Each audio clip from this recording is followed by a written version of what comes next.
fabulous ensemble with us today, as you can see, to play this piece. We'll be hearing a lot of the first movement before we hear all of it. You'll get to know this extremely well.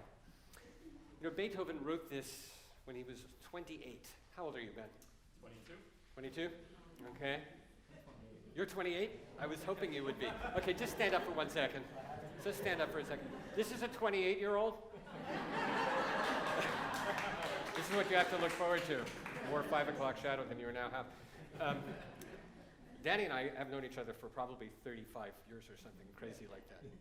We're about the same age. Whatever. We are about the same age, which is, I hate to tell you, I am the exact age that Beethoven died.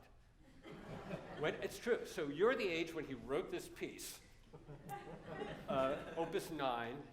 You're not even the age that he wrote this piece. But and when he died at my age, which you can calculate from Googling, he was considered old. Of course, he'd been deaf since he was your age. He's not completely deaf. He started to go deaf at 28, but it wasn't too bad till he was 30 and 31, and then it got worse and worse and worse and was totaled later. But we know that because the first letter he mentions it, he was 30, almost 31, and he refers back to when it first started to bother him. This piece is in C minor, and it has many of the qualities that are typically associated with Beethoven and C minor, even in Hollywood. Even Disney understands that there's a relationship between C minor and Beethoven.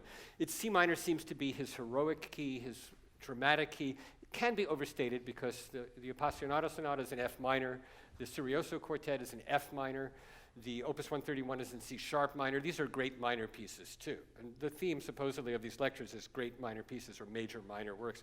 But there is something about C minor that does galvanize certain emotional qualities in Beethoven. And this piece, he considered all his trios warm-ups for writing his first string quartet.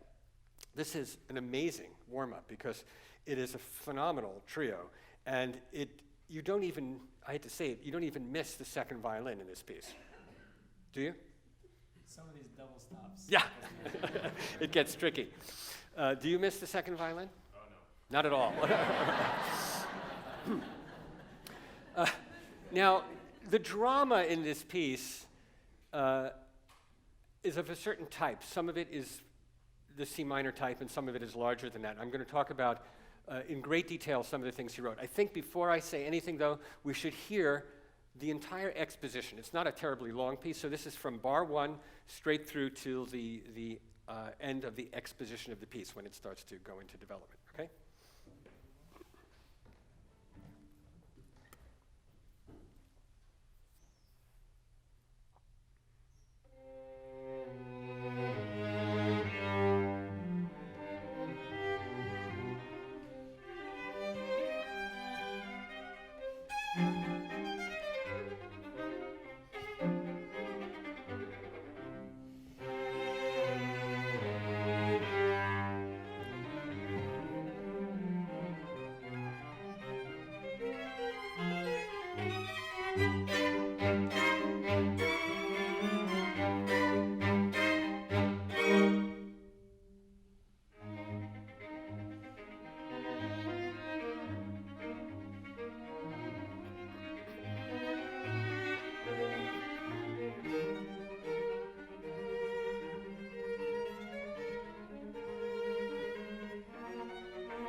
right, that's not the whole piece. That's the exposition. Thank you very much. The opening phrase, the opening motif, is one that is famously associated with Beethoven, not just in this piece, but those 4 notes. I'm going to say something about those 4 notes, probably about 150 words per note. So here I go. The opening, it's just part of a scale. But everything is part of a scale if you're writing in tonal music. It's either an arpeggio or a scale or a skip. There aren't that many things. So it has, for Beethoven, a very powerful quality. But he wasn't the only composer to take the top part of a descending harmonic minor scale, is what it is. And because probably of this interval, very few Jews living in Germany at the time, but there were some. This is... That scale, part of the scale has an augmented second in it, which has a certain kind of drama and pain associated with it. But the other thing is that you have the tonic of the key and the dominant of the key, and pitches that lead and lean into them.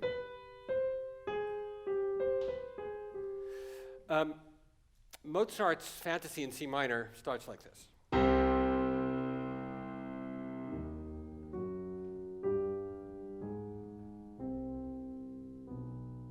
The last 4 notes are those notes.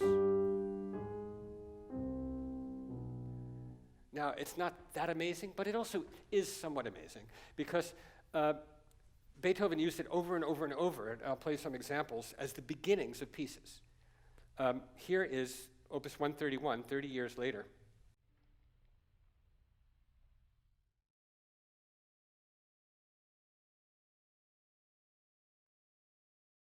There they are.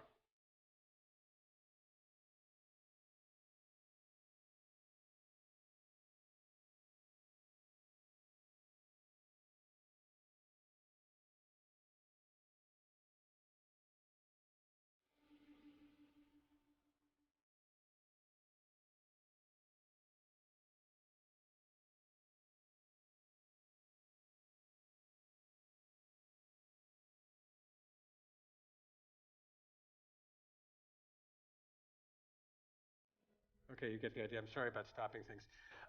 That's the fugue of the Opus 131 in C-sharp minor, same notes. Here is, that was the Brentano quartet, by the way. I like to identify people.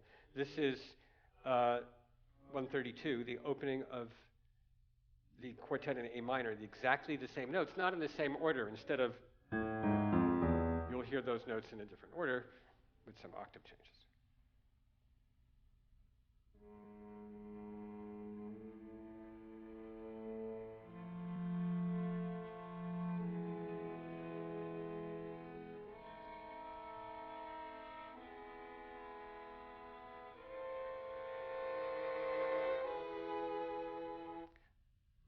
That's the Emerson Quartet. So those notes have a certain kind of power, but what happens is, right away, the piece has, even with those notes, in this case, because of the crescendo and the forte piano, it has a feeling of a threat. And there's a lot of violence in this piece, but there's also a lot of, well, not a lot, but there's also some joyful and relaxed music as well. But there's much more violence than perhaps you think a 28-year-old composer should be writing about. But let's think about this. 1798. He grew up. The French Revolution was something he knew quite a lot about. By the time he was writing started writing this piece, Napoleon was on his way across Europe. In fact, the year this piece was premiered, Napoleon was on his way to Vienna.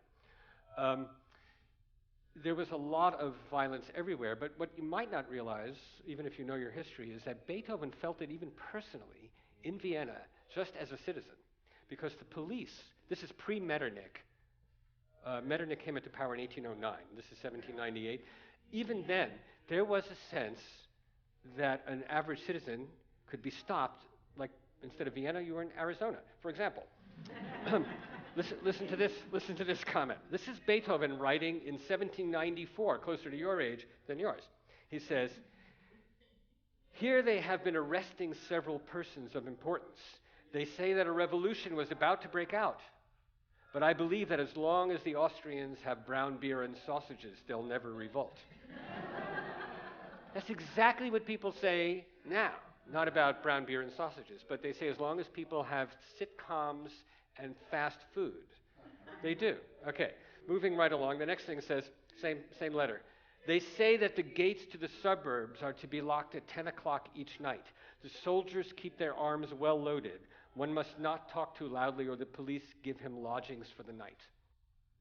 So, listen, can you just play the first, thinking about that, up until the second statement of the theme, that's forte.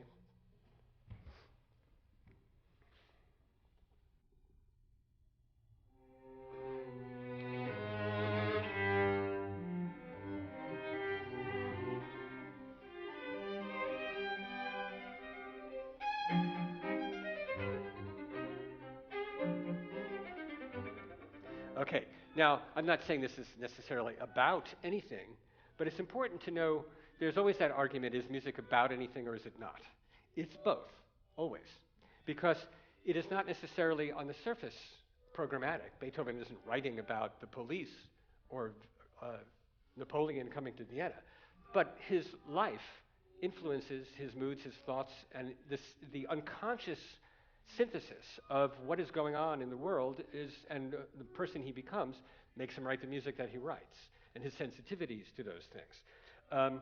Now, getting very technical for a moment, the A flat, that's the A flat, okay? Normally in a performance you don't do that, although there are some performers who do that. But anyway, that's the note that Beethoven is considering a threat at the moment. In other words, if you were in a subway system instead of a trio, if you saw a package and you see something, you say something. Here, if you hear an A flat, you say something. Because the second passage, if you want to play this right here, that passage has no A flat in it. This may not sound incredibly important, but if it does, good, because for a composer, that is important. And Beethoven was a composer. Okay, so basically, the A flat is removed, and you have here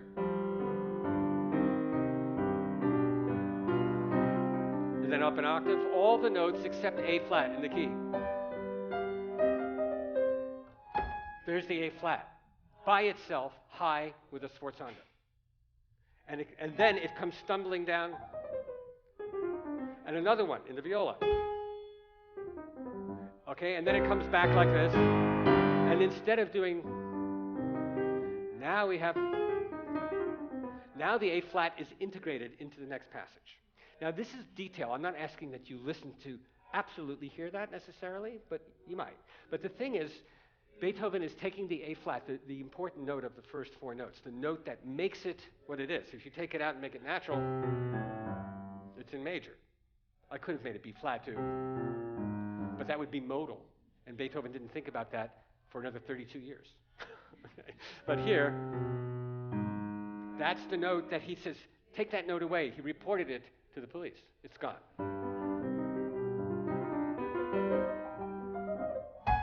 Okay, it's back, and it's dangerous. Now, I didn't expect to say that. Okay, then, as I say, it's integrated into it, and sometimes taken away. Do you have an A flat or an A natural there? Natural. Yeah, okay. And then the A flat, of course, they don't have accents. Now, context of a key, a note that is not in the key is, in a way, a foreign note. And that note, in Beethoven's time and earlier, and for a long time, signals probably a change of key. It's a change of mode. In a way, that foreign note is a threat to the stability of the key. And that is how Beethoven uses notes in a lot of his dramatic music. So, in C minor, you have both A flat and A natural, and B flat and B natural, because minor keys can go like this. So you can have alternate 6 and 7 scale steps. But a new note, the first new note starts to crop in. We get an E natural here. And then we get an F sharp. And then we get a C sharp. So in other words, there's an invasion of foreign notes. And with this comes the violence. Can you play, let's say, right from that second phrase, stopping before the second theme?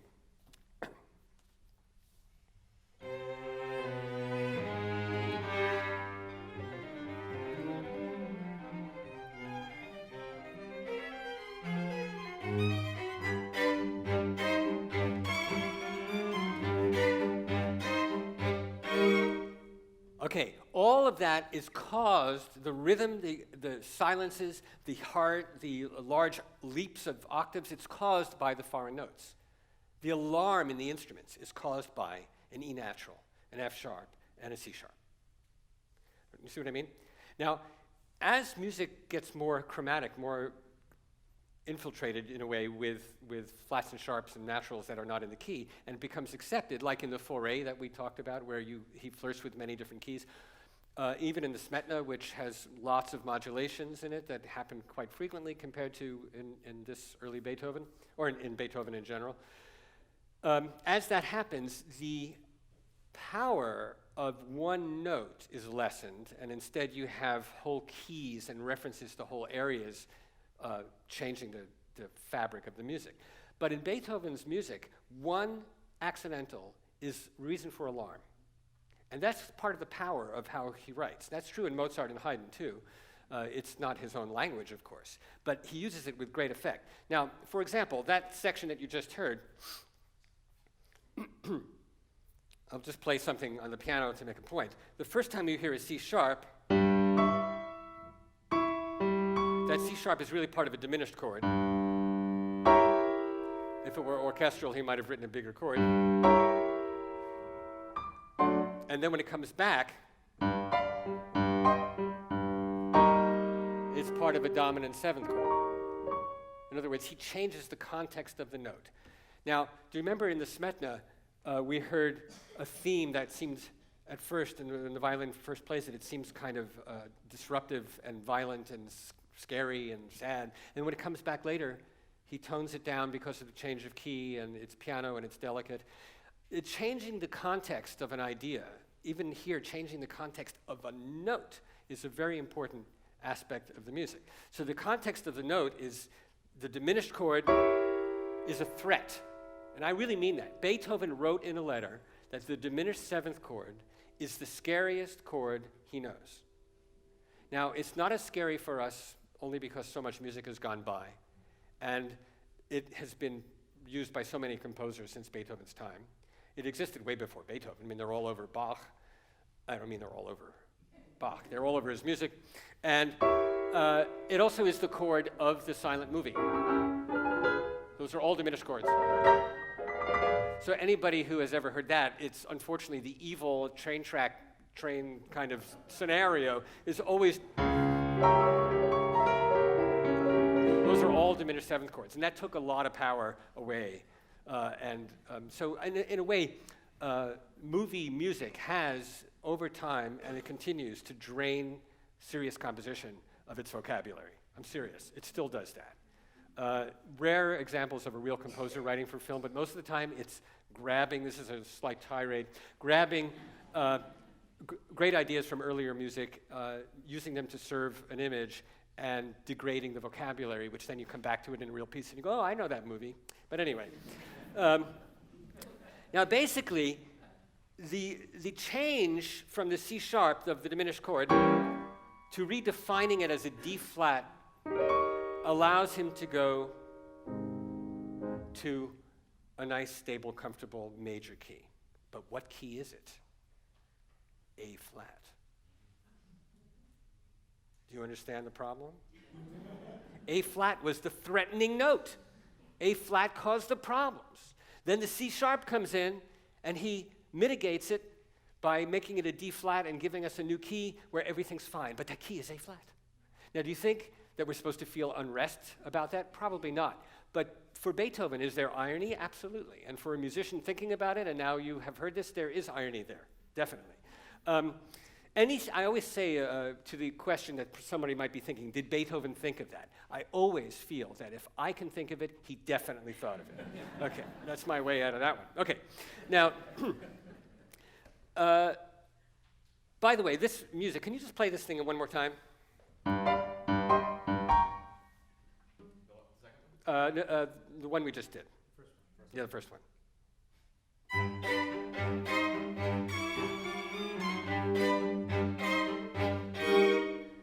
Okay, now there are a lot of things. By the way, the rhythm of that, there's a kind of sense of horse here, you know, horses riding and maybe bayonets stabbing here, don't you think? What? Something wrong with that? Okay, now, it just sets the period. It just gives you an idea of, what century we're talking about. But anyway, there's also some silence there, which the silence magnifies the drama. I took the silence out and made it, just now, I'm going to ask them to play that same passage without the silence and with a little connecting device in the viola that Beethoven didn't write. This is an example of doing the exact same thing, but without some of the power that comes from silence. You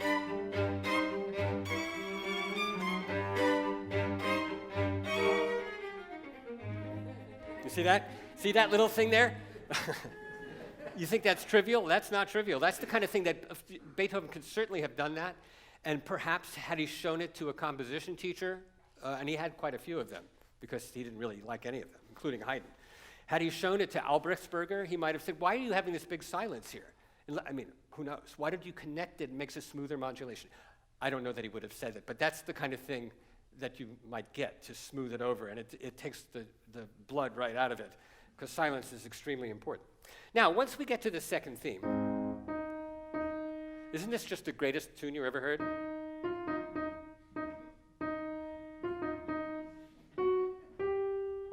And then it's...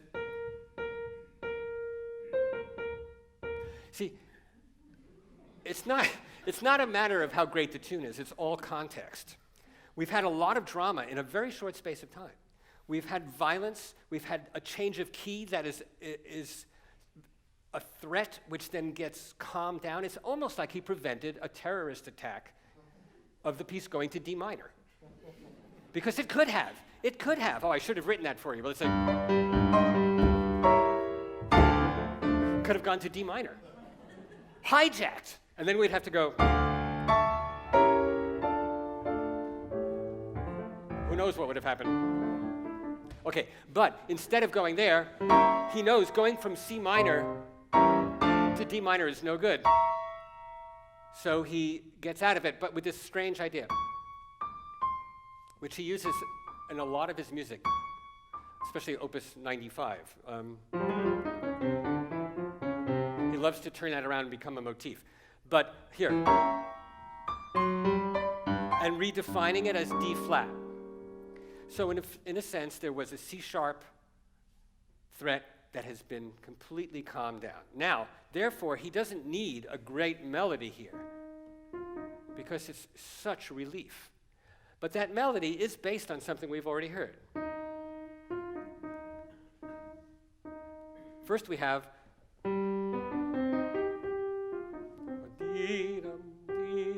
which is no big deal, but then you have longer, and finally it becomes, in other words, ba-dee-dum, ba-dee-dum, and then on the beat, dee-da-da-dum. So the accents have been removed, and you have a very simple whole step. But what also is terrific is that whenever, and this is typical of Beethoven, he's starting it here at age 28. Typically, when he has a simple melody with a whole step, he will then do it soon with a half step. So whenever you hear something like this, you expect, even if it comes later. He does this in Fidelio quite a lot, and there's the sweet and the bitter. The sweet is the whole step, and the bitter is the half step. I'm not making up sweet and bitter. Those are the words that are sung when this happens. And so it's a very simple thing, but for a composer like Beethoven, name three. Okay. I can name two, Haydn and Mozart, but three is hard. But for Beethoven, those simple notes, the whole step and the half step, that split, that argument is extremely significant. Now I'm going to take a short break from this piece to look at another, very, very briefly, a piano piece in C minor that is right after this, Opus 10. This is Opus 9. And the reason I want to look at this for just a moment is that it has in it very simple example where if I were trying to make a court case about how Beethoven pays attention to two notes to make the music, this is an incredibly powerful one. This, I won't play much of it, but it starts like this. That's supposed to scare you, but that's the opening gesture. The second theme is this, well, the transition to the second theme. And the second theme, all right, so already we've heard, and the transition, and the second theme. All right, but not only that, this huge leap is the same notes on the outside, right? And then he does that again too. Sorry. That's the same thing. And again, even greater. The same two notes over and over as a way of building already three different melodies. So when you hear in Beethoven even a simple whole step, it really has to do with where it comes from and how it's going to build. Let's hear that second theme for a moment because it has a couple of qualities that are quite interesting. One is the simplicity of the tune, but the other is the energy in the viola, which then gets transferred to everybody. And the tune, this other part of the tune,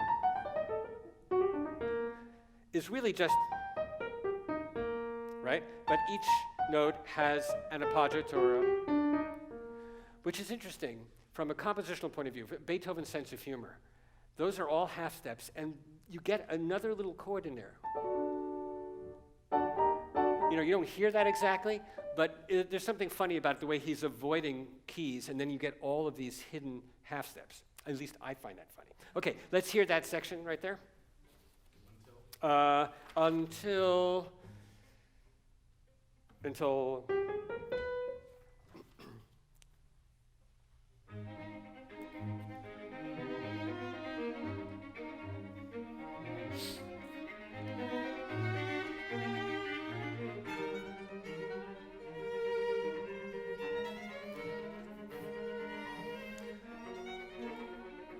minor.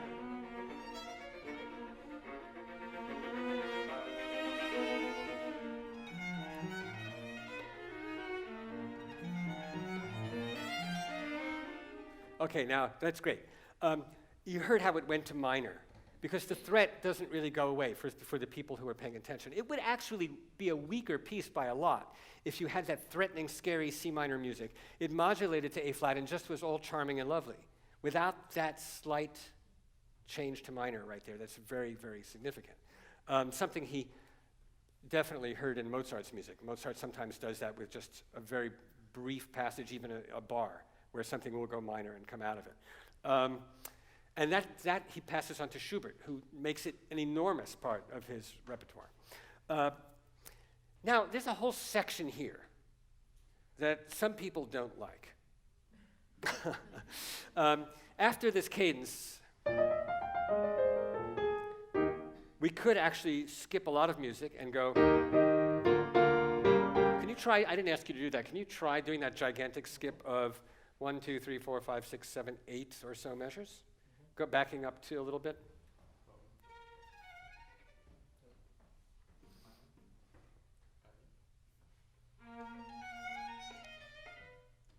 Before B, 1, 2, 3, 4.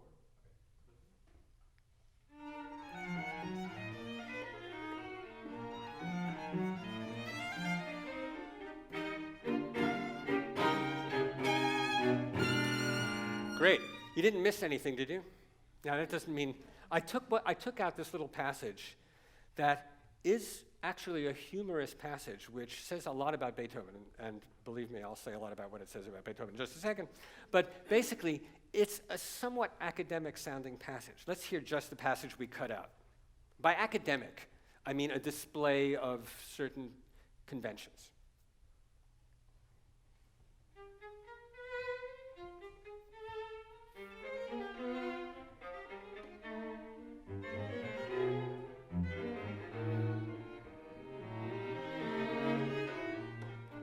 Right, that's what we took out.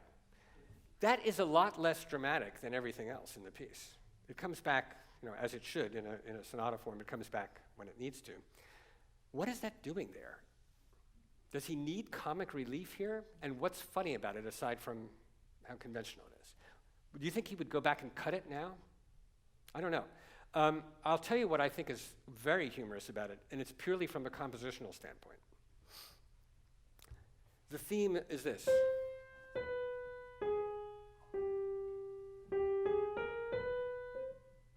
It's only got one extra note. But that extra note, right? That is not something you hear. It's something you think about if you have to give a lecture, for example. No, but there it is. I was thinking, because I always ask myself, what is that doing there? If I can't figure it out, then I get very upset. Usually I do figure it out. But I really believe that for Beethoven, this is a humorous inside joke that continues the drama of the piece with the threat, the modulation to the threat key of A flat, which he made that A flat a dangerous note. Then the modulation set in. It changes key in a dangerous way. At first, it gets calmed down, and then you're in A flat. Then there's this little charming theme which seems like polite society. Now, think about that. In Beethoven's time, you had the aristocracy and sort of working people and the peasants. The feeling that Beethoven had, which is very well known, his feeling that he, because of his talent, should be considered a member of the aristocracy. Or better than that, there shouldn't be an aristocracy. Everybody should be equal. But he was okay with being aristocracy. In fact, you might know, and you could look this up because there's a lot written about it, that he was, for a long time, pretended his name was not Ludwig van Beethoven, but he pretended it was Ludwig von Beethoven, V-O-N.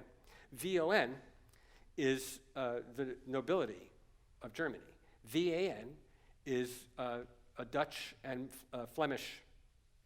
Van doesn't mean anything, actually. It's just a family name that a lot of people have. It doesn't mean you're a member of the aristocracy.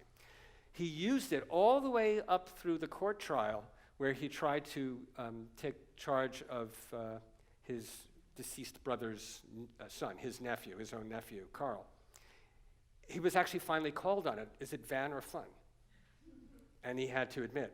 And that's where he supposedly said, and he probably did, I am noble because of what I have here and here. I don't need actual, some people have more fun than others, I guess.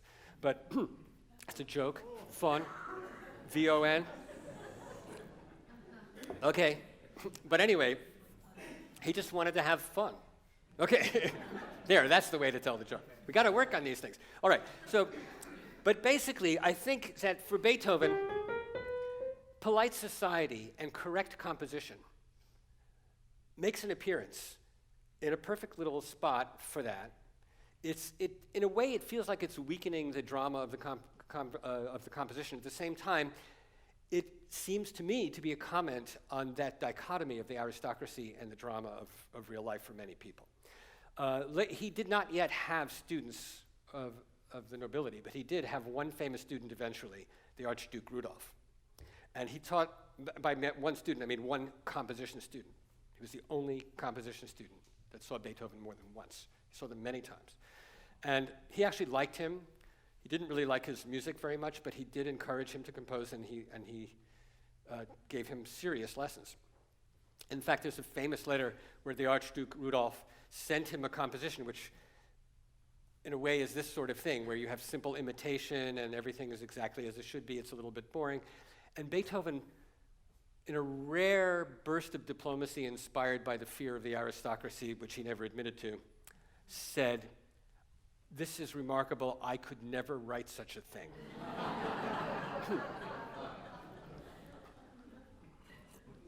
It's the only example you have of him doing that sort of linguistic. So I think that that he thought, and it's funny. Now you may never get away from that. It goes by quickly. So then comes another remarkable moment. Let's start right where we left off and go, let's stop at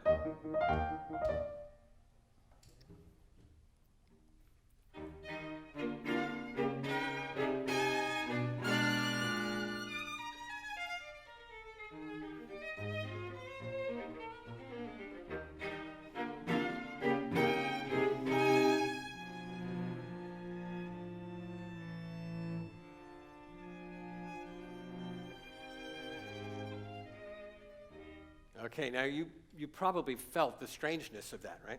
That is a strange, even now, in 2012, after hearing a lot of music and knowing a lot of much more complex Beethoven, that's a great moment. Because it could have been much simpler. Let's do that little cut we talked about and back up. And here's going to be the same passage with the strangeness removed, which is an operation you can pay for.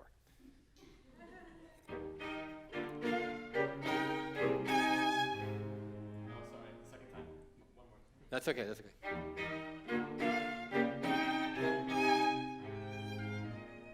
Okay, you see, do that one more time. That's no strangeness. One more time like that.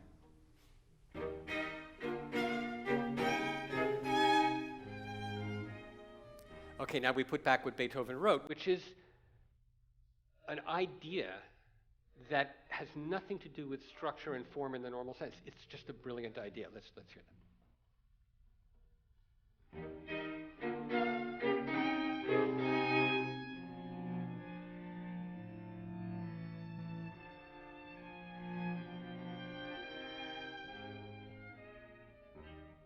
That's the kind of thing that makes people say about Beethoven's music that there's something realistic about the emotions. Because, yes, there's a lot of realism before that. There's violence, there's fear. But this is different. This is psychologically realistic in that you don't always go for what you don't always think about one thing. In fact, usually you don't. Like right now, are you? See? I told you. I mean, you were thinking about dinner, you're thinking about the end of the lecture, what else is going on, do you have a recording of this? I mean, your mind is full of counterpoint. And this isn't counterpoint in this normal musical sense, but this is emotional counterpoint, which is a hallmark of Beethoven, that there's a detour from, it happens not simultaneously with other music, but there's a detour from the path.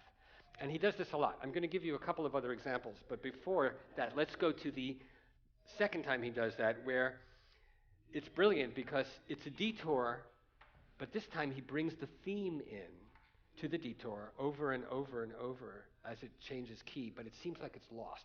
So that would be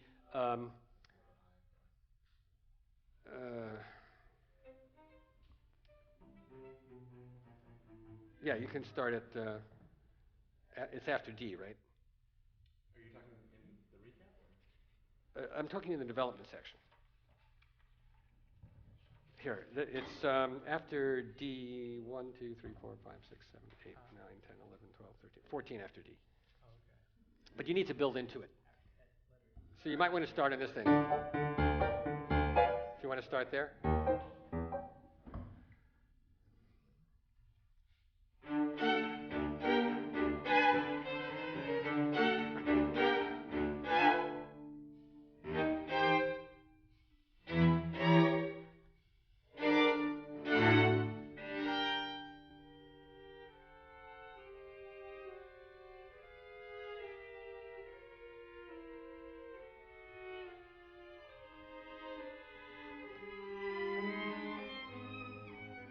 See, that's the same idea.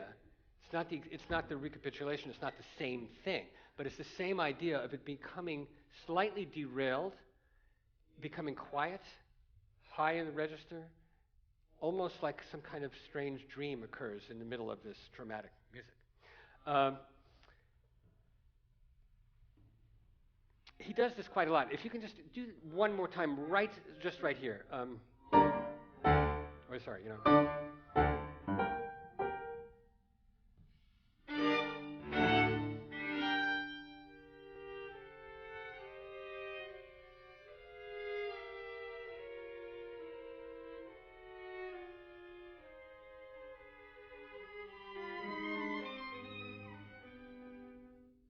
Okay, now here in Beethoven's Fifth Symphony, which everybody knows, is the very famous spot and where the oboe does something very similar to what the first violin does, but it becomes an oboe solo. This is going to start probably not in the most perfect measure, but here we go.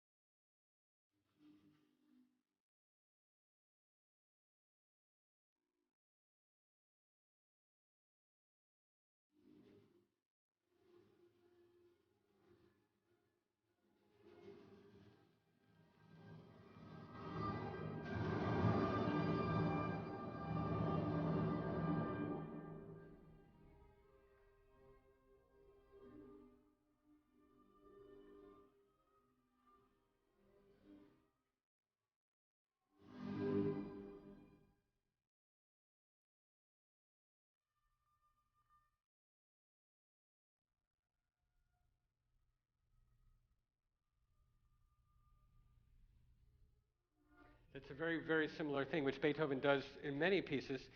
Um, let's see, here is, in a different way, at the end of the Emperor Piano Concerto. At the very, very end. Now, this is quite different, but this is many, many, many, many pieces later. What happens, this dreamy thing where the music departs from what you expect, or it stops. And it was moving forward with such energy, and then it stops in its tracks, one note perhaps. Here is something that is almost the opposite, but it's the related concept. End of the slow movement of the Emperor, the piano goes into a dream of the next movement, which Schumann used also later, but Beethoven did it first. It's this strange feeling that you're about to do something, and then it opens up. So what you do get that's similar, not only is this dream quality, but that it suddenly clicks in forte after this sense of perhaps losing concentration or having an idea. Here we go.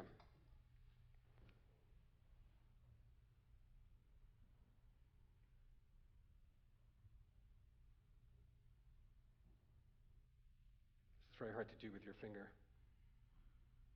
Something like that.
See what I mean? It really works, doesn't it?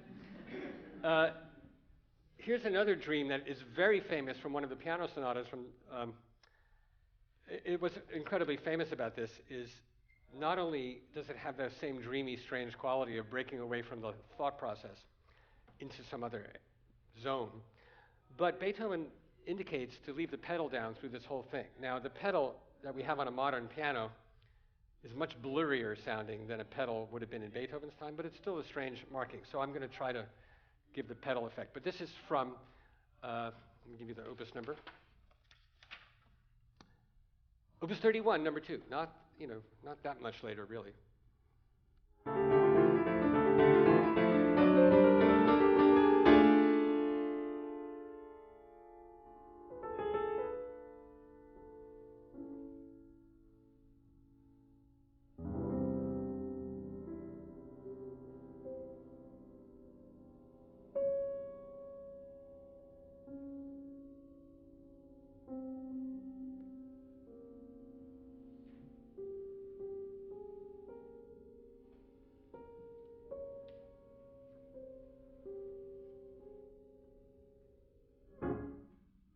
Isn't that strange? I mean, it's very, very strange. Now, I have a lot of these, but the question is, did he think of this and is the only person to do this? Nobody did it like him before he did it, but Haydn did things like this occasionally. And it's not going to sound as unbelievable as what Beethoven did, but here's a string quartet of Haydn where you do have, if you're listening carefully, you'll hear this, a completely, in a sense, unnecessary passage that takes you away from the through line into a moment where you think, what's going on for a moment here? It's very brief, but it's the same idea. All right. Just have to get my finger to the spot.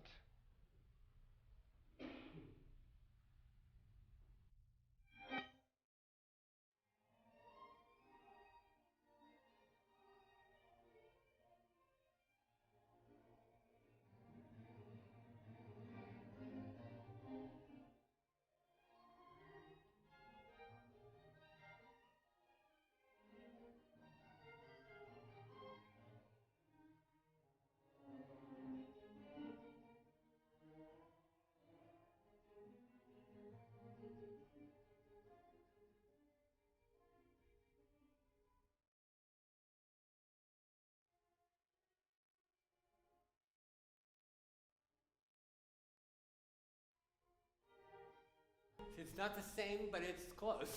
And you realize when it happens, it could also, like many of Beethoven's great moments like this, could be removed, and it would sound more normal, more conventional. But that strange quality is actually the beginning of what later be called Romanticism. Romanticism is sometimes defined as beauty with a touch of strangeness. That's actually a famous quote of somebody. I'll think of it in a moment. But that's now one of the most beautiful examples of, it's not quite the same thing, but of a dislocation is the cavatina, which it's not a divergence. It's not a vision in the middle of something the same way, but it almost is. It's in some ways more profound. Where the violin, first violin of this quartet, is rhythmically disconnected, written out in great detail by Beethoven, disconnected from the ensemble in a way that to us now is very dramatic and beautiful and expressive, but at the time it must have seemed like something is wrong. It almost feels like that now, as if the first violinist is so upset that the ability to play the piece is disappearing. So here, this is the Orion Quartet, Danny's group. In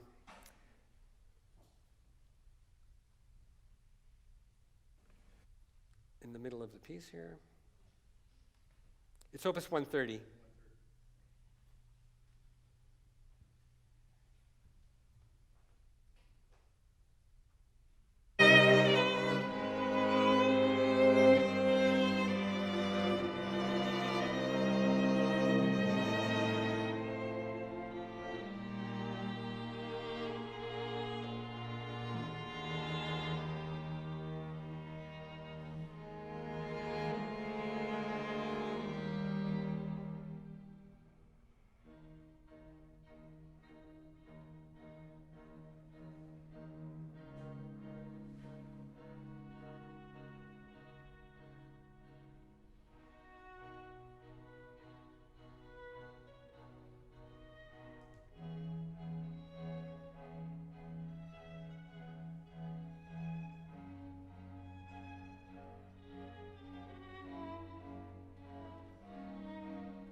It's an extraordinary passage, and there's one more example of this for a piano piece, Opus 110. All of a sudden, Beethoven gets fixated on one note. This makes him sound very modern, all of these things. What's modern about it is the psychological reality takes precedence over all conventions. That's a very modern thing. It doesn't really happen until the 20th century. But it starts to happen in the 19th, more and more and more. But with Beethoven, in a way, nobody did it better. So here you have a passage where he gets obsessed with one note, and then it goes in the middle of a piano sonata, a slow movement, goes into an operatic, quote, a recitative. I'll just start right on the one note, because he also indicates how many, to use one and then two pedals here.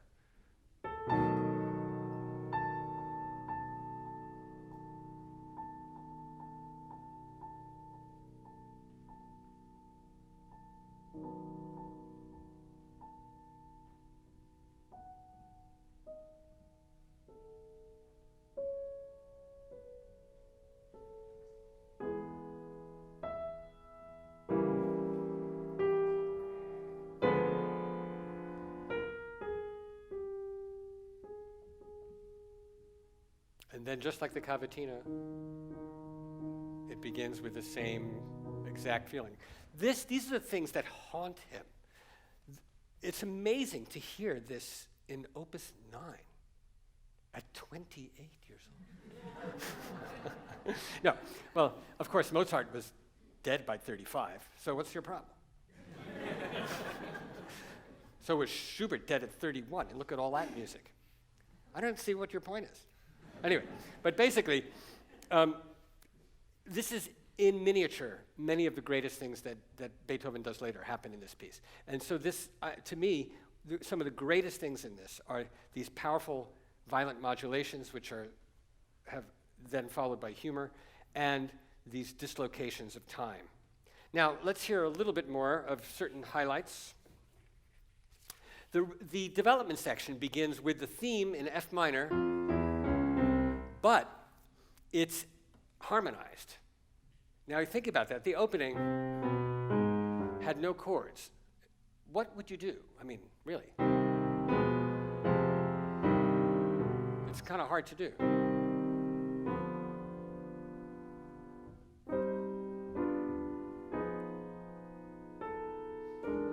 Okay, anyway, so it starts. See, this is a great audience. They like those things. But it does start with that chord. It starts with the Tristan chord, which was way before Tristan. It's not an unusual chord. It's what Wagner did with it.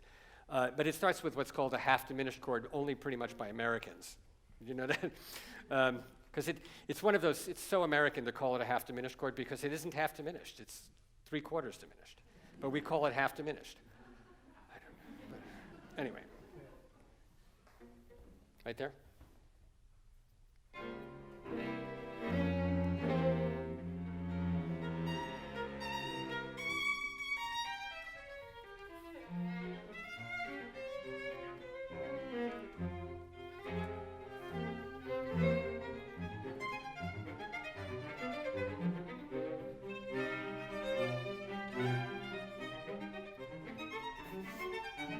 Okay, great. Now that rhythm, da-da-da-dum, da-da-da-dum, does that sound familiar? Da-da-da-dum. Now, of course, Haydn uses that rhythm. Other people use it, but because of the Fifth Symphony. But you associate it with Beethoven, and here it is very early. Whoops. But here it is.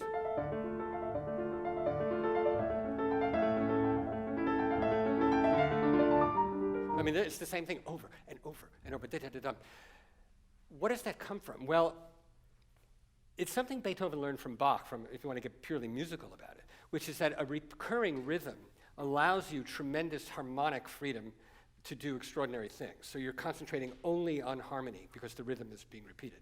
But it also is a rhythm that is very human and has a driving feeling of, I've got to accomplish something, which is why in the Fifth Symphony, when people think because of the opening being done poorly or because you just don't know that it's ba-ba-ba-bum, of course it's not. It's ba-ba-ba-bum, or even if it's slow, ba-ba, it's that rest is there. So it really bothers me that Toscanini conducted it the way he did. Did you ever see that? He actually went ba-ba-ba-bum because he felt that it gave him more control. But the music is ba-ba-ba-bum, you know. Isn't that amazing? I think it was Toscanini. He also used two hands. Ba-ba-ba. He went ba-ba-ba-ba, ba-ba-ba-ba. I didn't love that, but okay. So that rhythm is there, and it propels the energy forward. Some of the music that comes next you've already heard. Then let's take a look at 9 after E, where we have the transition, that's for them, 9 after E, the transition to the recapitulation. Now, this is sonata form. Sonata form, which you can Google on a device in your pocket, is a very simple concept, but it has innumerable manifestations. It simply is a presentation of some music for the first time, exposition, change of key. It's either the same idea or a new idea, change of key, a development where the music is taken apart. It's turned upside down, perhaps, or not. It's made contrapuntal, perhaps. It changes key a lot. In other words, it's developed and explored. It's investigated. Its shape is changed. Its energy is changed. Its expectations are changed. And then there's a transition, and the music comes back as it was to a certain extent. It could have some new ideas, but basically it's all in the main key. So that's basically what it is. But Beethoven here does a fantastic statement of the recapitulation. In other words, when the theme comes back, it isn't that the music stops like it often does, or there's a big pronouncement harmonically, and then in comes the opening again. It's quite the opposite. I won't say what it does until after you hear it. So let's hear from there, how does the main theme come back?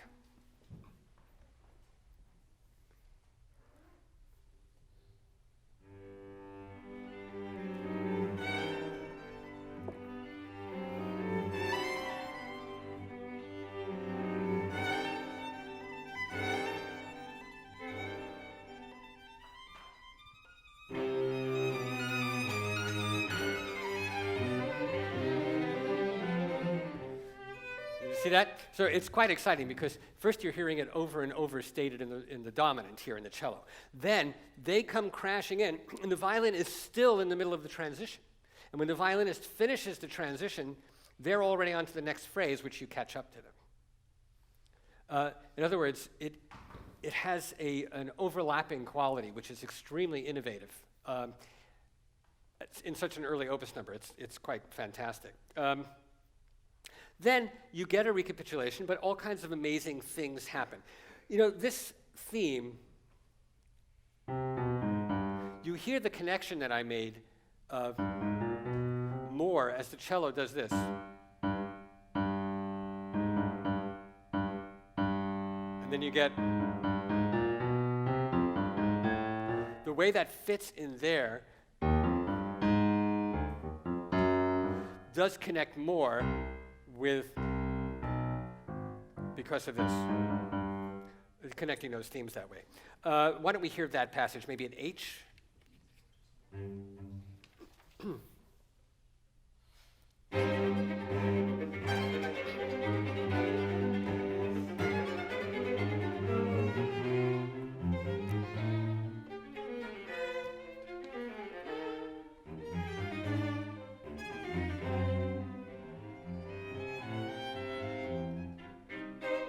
Okay, great. Now, to get to the coda is, you know, an expanded ending. It's almost always there in Haydn and Beethoven and Mozart. It's an ending that is special, a special section unto itself. Often, it seems like you're going to have a new development section, and sometimes they're quite extensive. And one of the things that happens in 19th century versions of sonata is that these codas become enormous. I'm going to ask you to play a huge cut, which, and then we'll put the coda back, which is to go from right before this, this double ending, this whole section, and go, and then go to airs. To skip all the way to about 8 before the end. 1, 2, 3, 4, 5, 6, 7, 8, 9 or 10. Okay, do you see what I mean? Okay, I didn't ask them to do any of these things, but they're okay with it. Okay, all right. So here we're going to basically cut out the coda and just do the end of the coda from the end of the recap. I'm going to start here.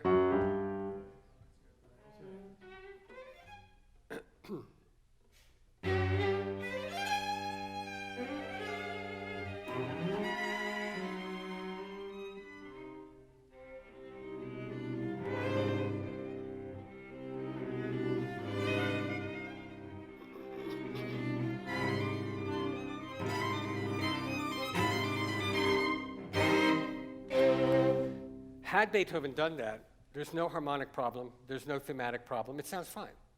It just cuts out this, again, a detour, a powerful detour to an unexpected place. So let's go back and do what he wrote now, and you'll hear something quite extraordinary.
Now, that's a lot of music that we cut out, and what happens there is when it comes to the cadence in the tonic of C minor, suddenly he goes to D flat. Now, that is the note that originally caused the violence at the beginning as a C sharp, and was then mitigated by changing it, ameliorated, I would say, to a dominant. So that threat that you think went away is back as the main theme. But of course, it goes away quite quickly. But why do it? What it does, by going to this unexpected key, it ties all the loose threads together like a great playwright. That D flat, that was originally a C sharp, that was the first enormously scary moment in the piece, comes back as a new, perhaps scary moment, and then he breaks it down and it disappears. And he brings it back several times right after that with this. There's the C sharp again. And then in the viola. So it keeps coming back, but it's under control. Don't worry. We've got it under control. It may be spilling all over the ocean, but we've got it under control. That's exactly what that sounds like to me, that it goes into D flat. How could it go into D flat? That's not supposed to happen. All the technology says that it won't go to D flat, and yet it goes to D flat. We can calm it down, but at least only for about 16 measures or so. So I think what we need to do now is hear this entire movement and pay attention, if you can, not only to how well they play, which is this fine. I like that stuff. But there are basically two ways to listen to music, and you can do them at the same time. One is to listen to the performers, and the other is listen to the piece. You realize how few times people do both of those things? So I want you to do both. Listen to how great they are, that's fine. You can look at them and you think all kinds of wonderful things about their fingerings and bowings and how handsome they are and all this stuff. But then I want you also to concentrate on all these dilemmas in the piece, the threats, the humor, the secrets, the near catastrophes, and remember that this is all about, in a way, being in a somewhat repressed, violent community, which, I mean, if you just look up all the wars and attacks that Beethoven were going around Europe in his lifetime, it is hard to imagine how anybody could survive this. And of course, there were shells falling at one point after this, that he was in a house where this happened. But basically, if you listen to that drama as well as following the energy of a live performance, the two really go together. Okay, here we go. We're going to take the repeat. I don't think so. What? Should we take the repeat? Probably not, no. Okay. Yeah, let's not.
Bravo.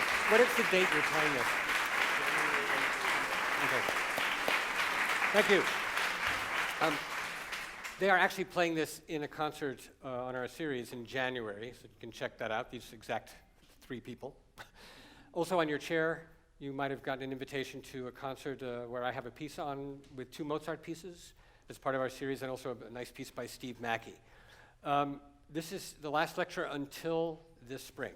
So I hope to see you at some concerts and events around town and right here. Thanks. Thank you. Bravo. Great. Bravo, senor.